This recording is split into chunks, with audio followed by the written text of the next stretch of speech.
வணக்கம் நண்பர்களே, இது நமது இந்து தமிழ் கலாச்சாரம்.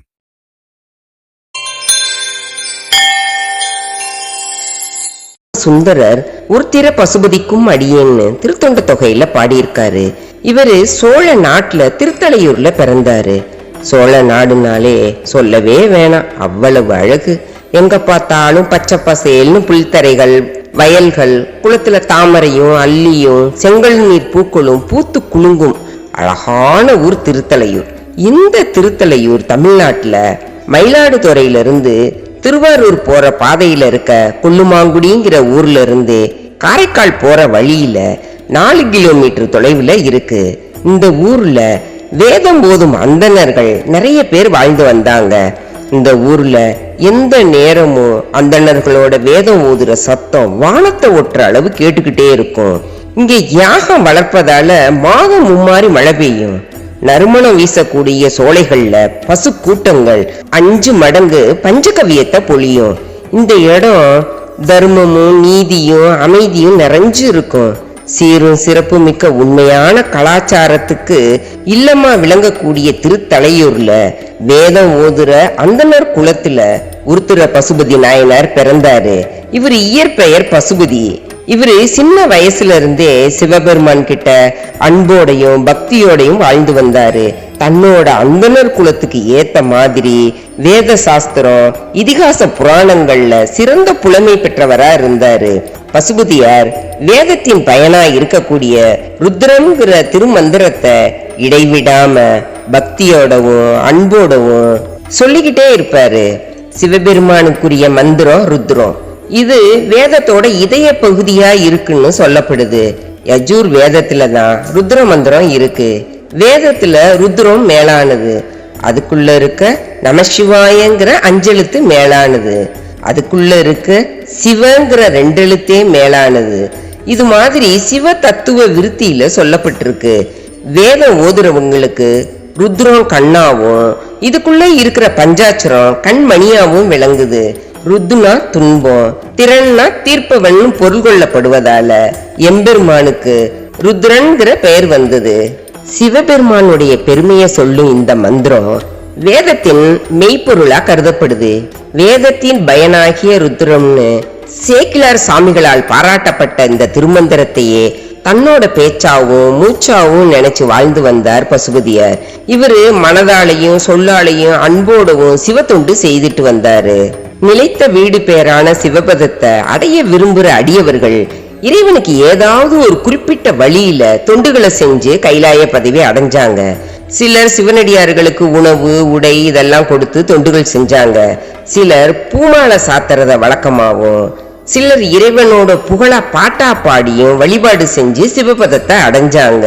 அந்த வகையில பசுபதி நாயனார் சிவபெருமானுக்கு உகந்த ருத்ரத்தை சொல்லி சிவபதத்தை அடைய நினைச்சாரு. ருத்ர மந்திரத்தின் உட்பொருள் என்னன்னா, உலகெங்கும் உள்ள பொருட்களில் பரபிரம்மம் இருக்குது. அதாவது உலகில் உள்ள எல்லா பொருளையும் இறைவன் இருக்கிறாருங்கிறது தான். ருத்ர மந்திரத்தை யார் உள்ளன்போடு உச்சரிக்கிறாங்களோ அவங்க இறைப்பதம் அடைவாங்கன்னு சாஸ்திரங்கள் சொல்லுது. அதனால நிலைத்த இன்பமாகிய இறைப்பதத்தை அடையணும்னு பசுபதி நாயனார் இடைவிடாம ருத்ர மந்திரத்தை சொல்ல நினைச்சாரு. இவரு தினந்தோறும் தாமரை பொய்கையில குளிச்சுட்டு அதிகாலையிலையும் மாலை வேளைகள்லயும் செந்தாமரைகள் பூத்த குளத்துல கழுத்தளவு தண்ணியில நின்னு தலைக்கு மேல கைய குவிச்சு ருத்ர மந்திரத்தை வேதத்துல எப்படி சொல்லணும்னு சொல்லி இருக்காங்களோ அந்த மாதிரி ருத்ர மந்திரத்தை சொல்லுவாரு.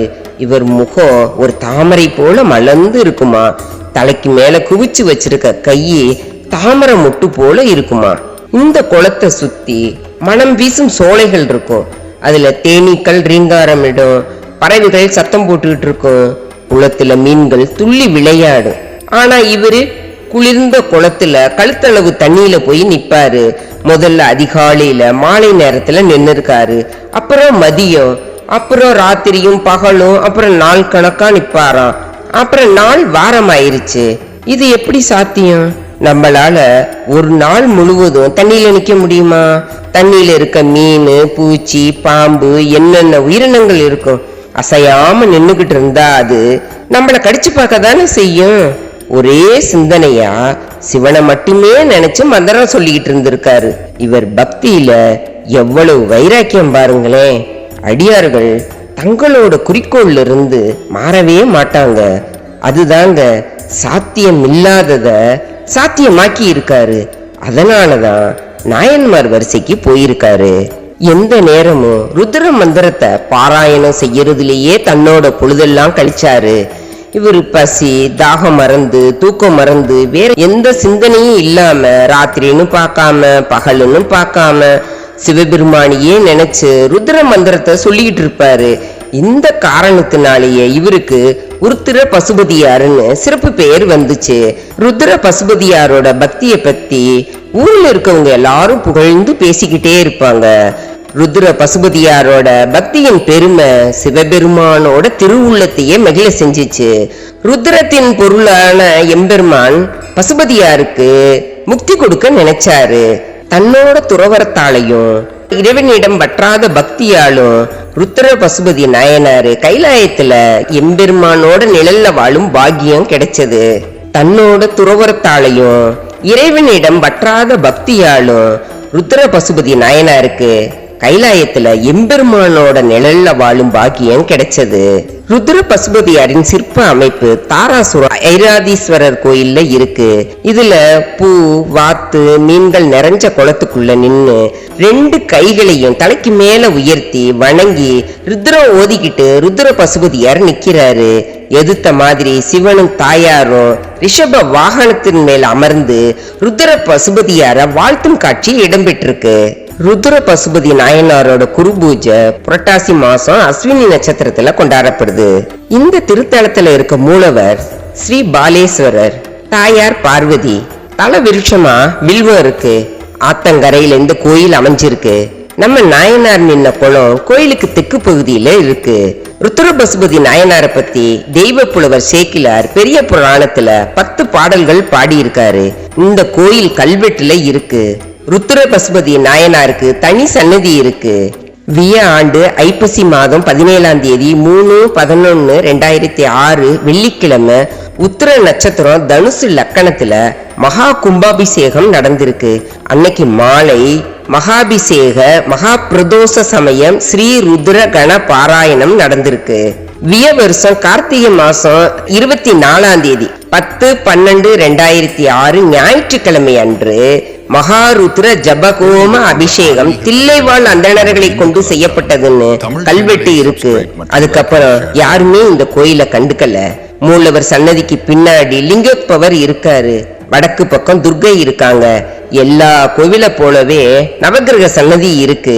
பக்கத்துல பைரவர், சில விக்கிரகங்கள் இருக்கு. ஒரு சிவலிங்கமும் இருக்கு. கோவில் வளாகத்துக்குள்ளேயே ஒரு சின்ன உரக்கிணறு ஒண்ணு இருக்கு. குளத்துக்கு போக படித்துறை எல்லாம் இருக்கு.